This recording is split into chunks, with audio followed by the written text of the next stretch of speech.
Welcome to the Top Advisor Marketing Podcast brought to you by ProudMouth. I'm your host, Matt Halloran.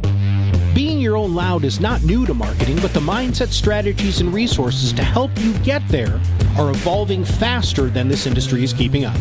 It is time to find a new perspective on what works why and how to move your business forward. Listen as I interview guests to help you learn from them how to be your own loud. Let's get to the show. Hello and welcome to another Top Advisor Marketing Podcast. This is Matt Halloran as always. And today we've got Shauna Mace. Now, I just met Shauna a little while ago. We met online, which everybody does no matter what their relationships are nowadays. We met through LinkedIn, and she is a growth consultant, certified high-performance coach to financial professionals, and founder of Inspire Growth. And I wanted to bring her on the show. And you guys might say, hold on a second, she's like a sales coach. And she is, but she does it in the way that's entirely in line with our philosophy here at ProudMouth. So Shauna, welcome to the show. Thank you so much for having me. I'm really excited to be here. All right. Here's the first question I ask everybody. I want to know your story. How did you get to start Inspire Growth? Yeah, it's funny. I actually started as someone who really had a visceral reaction, negative reaction to sales. So it's kind of blows my own mind that I'm here and we're going to be talking about sales. So I started 16 years ago in financial services. I went to school outside of Philadelphia, and I actively, in career fairs, actively avoided any sales job. And I ended up getting a marketing role, which I was really excited about, an RIA firm, which again is probably pretty unique. So it was a smaller firm.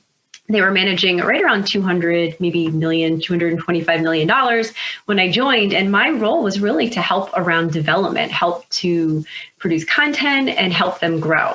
Again, I was straight out of college. This is 16 years ago. And over the course of 8 years, I learned so much. I ended up wearing a lot of different hats, like most people do at RIA firms, and really started to be more involved in kind of driving a lot of the development. It was a lot of marketing at the time. We weren't really taking action on the development and kind of getting our hands dirty there. So I started to step into that. So 8 years in, I was really like, I want to learn how to be a better marketer. And it's hard to do anything when it's just you at a firm. We would do study groups and that was helpful, but I really wanted to be around people who were better at marketing than I was. I was still kind of in some ways actively avoiding sales at this point. So I ended up joining FS Investments, which is an alternative asset manager in Philadelphia in the marketing department. 9 months in, someone in senior leadership came to me and said, Shauna, we really want to diversify our distribution efforts. They've been focused on broker-dealer channel only, and we really want to expand into the RIA channel. You have the most experience at the firm in the channel. It was an incredible opportunity to, one, build out to a channel that I really believed in and understood. So I was so excited. I drink the RA Kool-Aid. You can't work at an RA firm for 8 years and not drink the Kool-Aid. So I was so excited to help build out this business.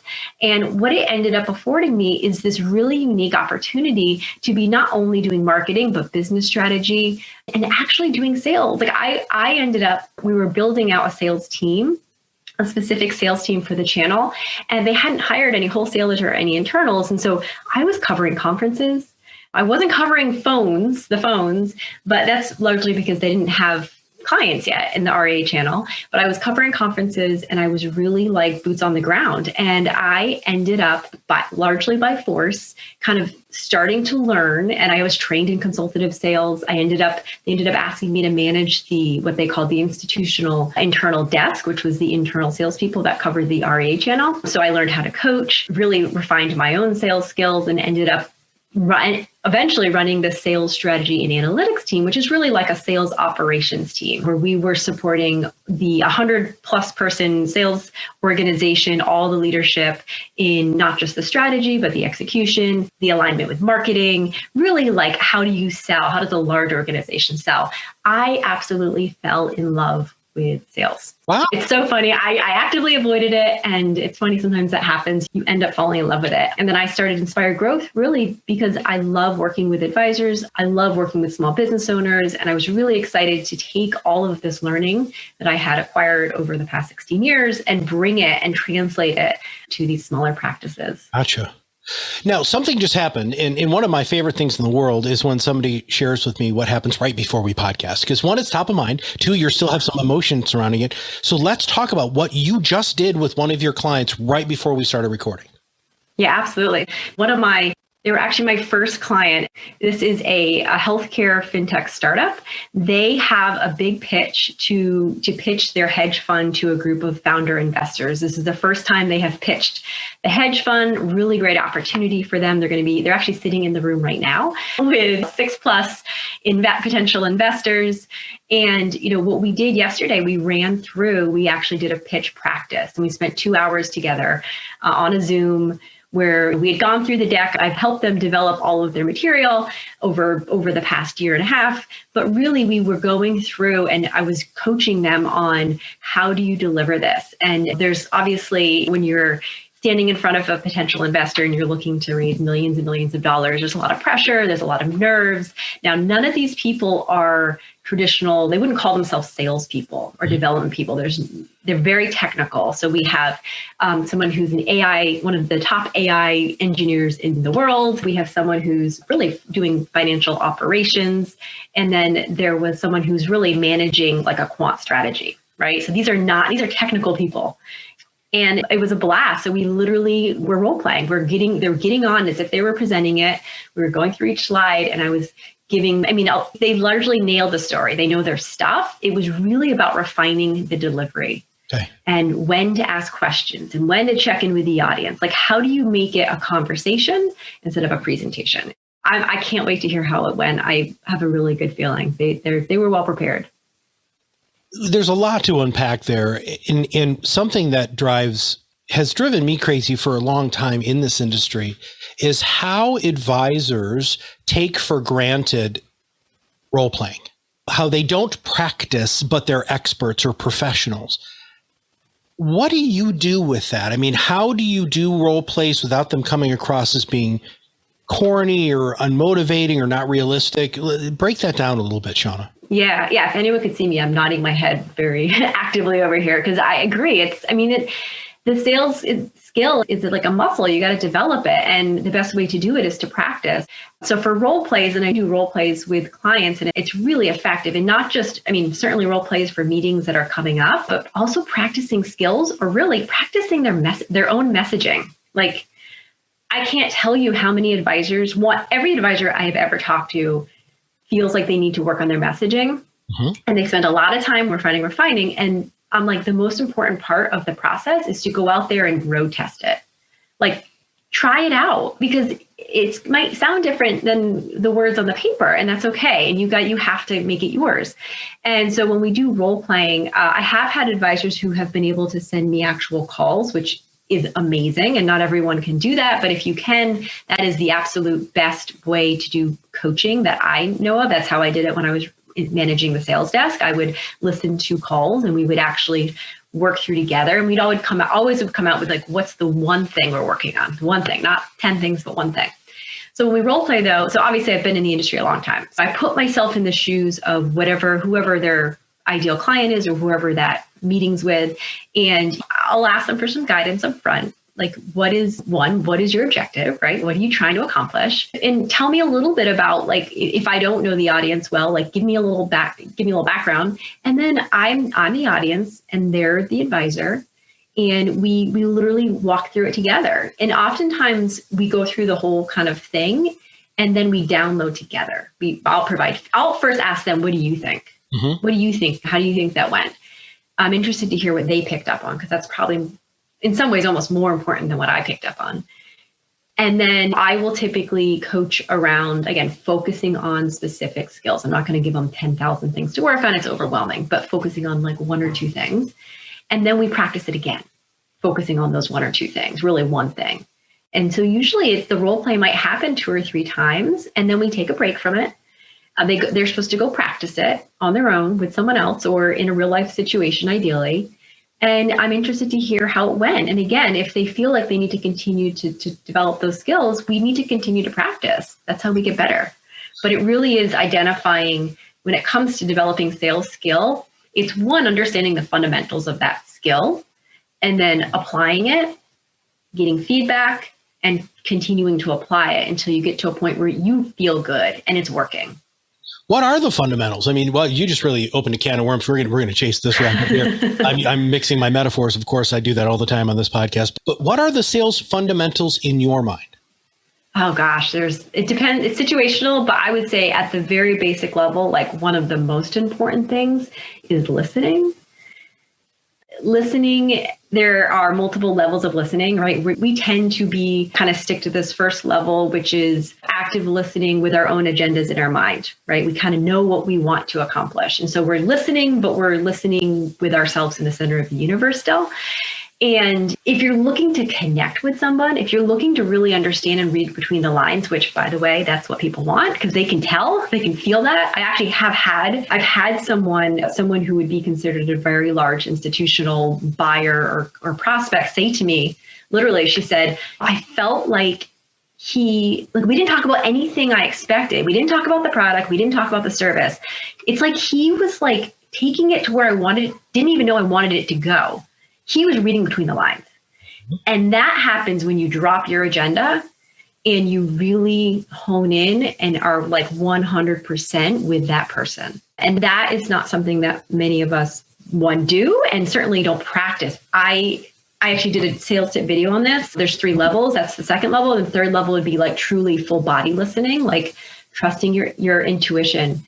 Going there, asking the question, like checking them. Like, I hear you saying this, but I get the sense there's something else going on. Like really trusting your intuition, which is our most powerful sales skill as humans. So it's listening with all your senses. I would just say start practicing. Like if anything, start there with the listening. And then the follow-up to listening would be asking open-ended questions. And that tees you up to listen. As a therapist, one of the things that we were taught how to practice listening, and a lot of people don't know how to actually practice that. So one of the best things that we found to do is to go into now that we can go into social situations again, Shauna, and I'm really looking forward to this because I really personally enjoy this. But you go with somebody else, husband, wife, girlfriend, boyfriend, friend, doesn't matter. It needs to be somebody close to you.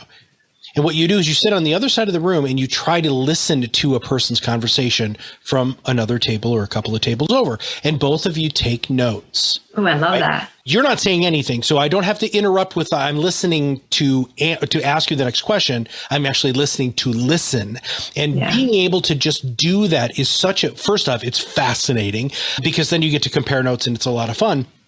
But you're going against the grain, Shauna, and you know this, which is why I wanted you to be on the show, because that sales training 101 is never ask a question you don't know the answer to, and they're all supposed to be leading questions. Why do you think that that's such a load of hooey nowadays? Yeah, it's such a load of hooey. I mean, God, it's disrespectful. It's like sales, any decision is based largely on trust, right? It's based on need. There has to be a need and that they believe you can meet. But they also have to trust that you're going to fulfill that solution or on that need. Trust is human connection. The first thing about sales is connecting with the person. If they don't trust you, they're not going to work with you. Or even if they do choose to work with you, they likely aren't going to stay with you. Yeah, I think that's just really ill-informed information. It's at the end of the day, and I know most advisors have gotten in the industry because they want to have impact. If you want to have impact, it starts with listening. And that's going to very quickly build that rapport and get you to the information that you really need to know in order to really have impact with your clients. A lot of times, and you and I talked about this before, and by the way, I'm just going to interject this because this is important. Please follow Shauna. We're going to have her link to her LinkedIn profile and her website, and please go there. She's got these video tips, and they're great. They're short, they're easy. They're going to blow your mind because she's forcing you through these little video snippets to rethink very rote behaviors that all of you have. I mean, if you went through, a lot of people started in insurance, Shauna, that already the cold calling, got to call 100 dials a day, blah, blah, blah. That's the sort of stuff that a lot of people grew or really cut their teeth on, and they hate that. So they don't want to do that again. And because of that, it permeates through how they sell. But when you listen, and you really listen, and you ask open-ended questions, and you don't have necessarily an agenda, you have time limit, but you don't have an agenda, they're going to sell themselves. Is that a fair statement? Have you found that?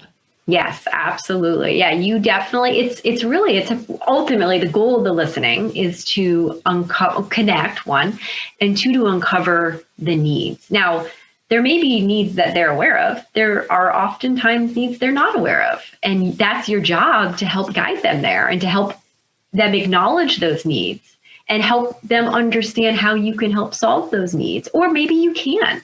If you can't, then hopefully you have a way to help point them in the right direction. I mean, that's being truly consultative. Yeah. And really supporting them and helping them. Messaging is wildly important. One of the neat things that happens when our advisors are podcasting with us is our co-host will ask them a question in a way that is maybe just a little bit different. So this is their practice, right?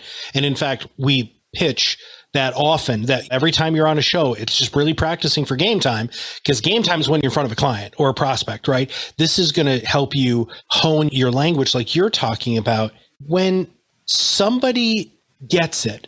So when you're practicing and role playing with somebody, you can hear when they connect with the message, can't you? Absolutely. It's like they embody it, like they believe it. And I think that's important. It really isn't just the words we say, it's the way we say it. It's the stories we tell to actually say it. I think there's like this energy. I actually wrote an article on this, and I'm like, this is probably going to be too woo-woo for the industry, but I'm going to go there anyway. Yeah. There really is an energy. I believe that. Like if you believe something and you really feel passionately about it, you can tell the difference between that and the messaging about. Even just if you're sitting with someone, they can see it on your face, they can see it in your body. Even if you're on the phone, though, they can hear it in the tone of your voice. Yep. And that's how you influence. That's how you sell, about being genuine. And people talk about being vulnerable and authentic. And it's about believing what you're saying passionately. Yeah. That's the secret. And that is what, in my mind at least, that's what being authentic is. It's owning your story, owning your truth, and being willing to go there. When I warm up the guests for the show, I have a video that does this now, but one of the things that I say is Ernest Hemingway said, if I'm not crying when I'm writing it, they're not crying when they're reading it. And I want you to, all of you deal with people crying all the time. And we know that, Shauna, I know that. It's impossible to be in this industry or really be an expert who's providing really detailed advice when there isn't emotions involved. Yeah. You really have to understand that your intention, that intentional energy, if you're checked out because you're thinking about something that's going to happen after work, they know you're checked out, man. That's just the situation. Right. And trying to be present. I interviewed a guy for our other podcast. His name is Kelly Cardenius. And he said to me, Matt, I try to be 100% available in wherever I am at that time. Right. So right now I'm 100% with you. And when I get done with you, I'm going to try to be 100% with somebody else. And that living that life with intention, I know a lot of advisors, Shauna, who are listening to this are like, yeah, I'm like 50% sometimes. Right. Right. Michael Jordan wasn't 50%. Right. LeBron James wasn't 50%. The greatest athletes of all times, the greatest inventors of all times, they were 100% all the time. Now, you talk a lot about the mind shift that needs to happen, that sales is inherently bad. Can you go there for me, please? Yeah, absolutely. So when I think about the hierarchy of sales success or really growth, it really starts with mindset. Absolutely foundational. I can't tell you, I was on a call with a big prospect last week, and it was a group of 5 advisors. They've all been very successful in their own right. One of them said to me, and we were talking about some sales coaching, and one of them said to me, we just suck at sales. Like, it's just what it is. And I'm like, yet you help your clients, you influence your clients' decisions, you help them avoid bad decisions and make better ones. You're selling every single day. I think the big shift I hope that I can help advisors make and your listeners make, it's really your choice how you choose to view sales. And I view it as relationships and relevance. If you can build meaningful relationships and you can bring real value and relevance and impact, that's influence. That is sales, right? And in my mind. Now, it's up to you how you choose to define sales. Mm-hmm. If you choose to define it in a very traditional kind of negative way, you're not going to be great at it. You're going to struggle and it's going to be really hard. If you look at it, if you choose to frame it as, I almost like to think about it like I'm amplifying my impact. If I'm better at connecting with these people and developing some of the skills to help navigate a conversation, to help them to reframe. It's a lot of, and I have coaching background. I know you have coaching background and therapist background as well. So we're kind of trained to do this, but that is how you amplify your impact. If you want to amplify your impact, you have to work with more people or have more ability to influence more people. I really hope, like at the end of the day, like big mission for me is to help people own what that means to them in hopefully a much more positive light and give them some of the tools and the skills to start to have success. And that success breathes on itself. But so it really and truly is that mindset. If you believe you're just a financial planner or you're just an investment guy or gal, then that's what's going to be the case. And it's going to be really hard. But we truly are selling every single day, whether we like it or not. You might as well define what that means to you. Own it. And embrace it and be okay with it, right? You said sales equals influence. In our mind, sales is actually influence. And what Absolutely. We do, obviously, is help accelerate your influence. Because a lot of people, and this just happened to me today, call showed up on my calendar, right? Because people have access to my calendar.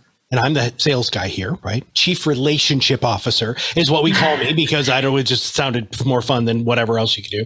Sales guy or develop, whatever. The first thing this guy said was, I'm already sold. I understand what you guys do. They not only had been consuming our content, but after consuming their content, realized one of their advisors within their system was already using us. They reached out to that advisor. That advisor told them about the experience in working with us. And they have 19 advisors. Oh, wow. More than one of them want to podcast. And so it was funny. I'm thinking to myself, I'm like, first off, I should have recorded that. And secondly, that is what we do.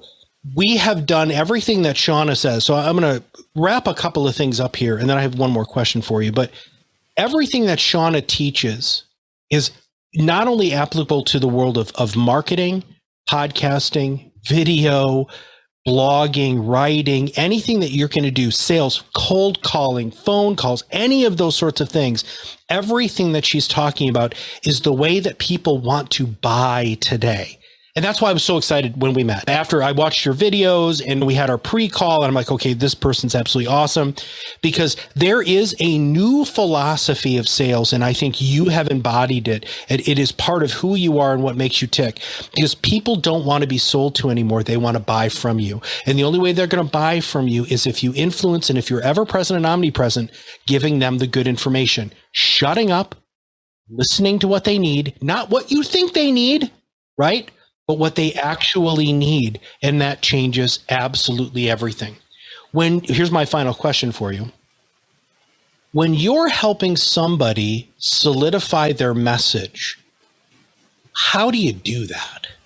It has a few components. So it starts with needs. I literally just had a call earlier today with a client that I work with on a weekly basis. And I had asked if most people, I shouldn't say most, a lot of advisors have personas created. Mm-hmm. I always ask to see them because I don't want to take for granted what exactly that means. It means different things to different people. I asked to see the personas, and like literally everyone else I've ever asked, it was a description of a couple or a person and then the services that they would provide. I was like, okay, we need to pull out the needs because that's how you connect. So it starts by, if you have persona, take it out. And I want you to ask yourself, what does this, if I put myself in the client's shoes, what would they say they need? And then I would go further by asking why. Mm-hmm. If they say they need legacy planning or tax optimization, the question is why? Like that, yes, that is a need. But what is we're trying to get to the emotional need underneath. Is it that they want to have security? They want to have confidence in their long-term success? Is that they want freedom? Like, what is the underlying need? And then, of course, you still need to have the technical needs as well. But what are those needs? That's really important. So that's one. Two is their values. Yeah. When I talk to people about qualifying leads, one thing is advisors know, we all know very quickly when it's not a good fit. Like, I don't actually want to work with this person. It's not going to be a good fit. Even if on paper it looks perfect. That's values. That's who do you want to work with? What are the sort of shared values that you have in order for you to really like provide be able to sustainably provide what they need and meet their expectations, but two, to make it like a harmonious relationship. You want to enjoy working with your clients. So what are their values? What are the things that matter? And again, it could be things around trust. It could be around commitment to community or family. It could be just education. I mean, it really depends on your ideal clients. So needs, and then understand their values. Understand and define what's your approach? So how do you what's the experience someone's going to have working with you? And then finally, it's services. What are you actually solving? How are you solving their needs? And there is a formula that I have that I help people start to piece this together, but it typically starts with the high level needs. So, and again, we try to boil it down. We're not going to have a list of 10. It's going to be like one or two things that speak at a high level to what you're helping to solve, how you're doing that, and ultimately what's the outcome. So that's kind of high level, the formula. Again, I have a worksheet. Everyone does it differently, but at the end of the day, whatever you come up with, you better go out there and road test it, because it might sound different when it comes out. You might end up figuring out you can articulate it through a story or through an example versus a traditional elevator pitch. There isn't a right or wrong. It has to feel right and has to articulate very clearly what you do, why, how someone should be feeling, who you're serving, and really what's the impact? Why does it matter? Yeah. The first 4 podcasts that an advisor does with us outlines all of those things. And I just think it's great that you walked us through basically not only our discovery process that we take our clients through to find out really, who their ideal client is and what their podcasts are going to be about and how we can coach them to be better behind the microphone and be more engaging. But it's also the first 4 podcasts because we want them to send those first 4 podcasts before sales really ever happens, because then they can experience you. They do it in their downtime, in their quiet time. They get to hear the stories. What is your story? Who do you work with? Why is it important? Why are you different? All of that. So I absolutely love that. Okay. We will make sure that we have links to everything, but I want you to have a chance right now to, number one, who should call you or contact you? And then what is the best way for them to reach out to you if they want to engage you in the training and coaching you provide? I work with financial advisors. I love working with groups of financial advisors. That's even better. So like teams, because a lot of times that helps with getting consistency around the messaging and around the approach. Like sales process is something I do a lot of work around, mostly because that helps you be really intentional. And what I found is a lot of times teams are all kind of doing their own thing. And that makes it really hard to track and understand what's working, what's not working, where are we? So financial advisors, financial advisor teams, and then really anyone who's serving financial advisors. So I have some corporate partners that they want to be providing value add and development opportunities for their advisors. So those are the 3 big buckets that I serve. Okay. And the best way for them to reach out to you? And the best way for them to reach out to me would be via my website. So inspiregrowth.co. Beautiful. We're going to make sure that we not only have that link on the website, but a link to that free resource, right? So that people can give you their email or do whatever. And then also, please follow Shauna on LinkedIn. Shauna, this was awesome. I'm so glad that I have the opportunity to meet people like you, to ask you questions, because this is the way to quote The Mandalorian. For those of you who are nerdy enough to know what I'm talking about there, it is the way. And here's the thing is you can do it the old school way. But if you're trying to hit anybody under the age of boomers, it's not going to work. Yeah, and it's not going to be much fun. It's not going to be fun. Yes, and you're going to not like going to work because you're going to get lots of no's, because you're going to try to do the what can I do to get you into that car today close, instead of just shutting up, listening, and influencing them and showing you that they should trust you enough to purchase from you. So Shauna, thank you for being on the show. Thank you so much. If you have not subscribed to the podcast, make sure you click that subscribe now button below. That way, every time we come out with a new podcast, it'll show up directly on your listening device. And I know that there are people out there right now who are thinking, man, Jane sells like that, and she's not liking her life right now. Please, dear God, share this podcast with your friends to make sure that they can learn how to sell in the 21st century. This is the way, everybody. And if you don't change, everybody's going to change around you and you're going to be left in the sand. So for Shauna and everybody here at ProudMouth, this is Matt Halloran. We'll see you on the other side of the mic very soon.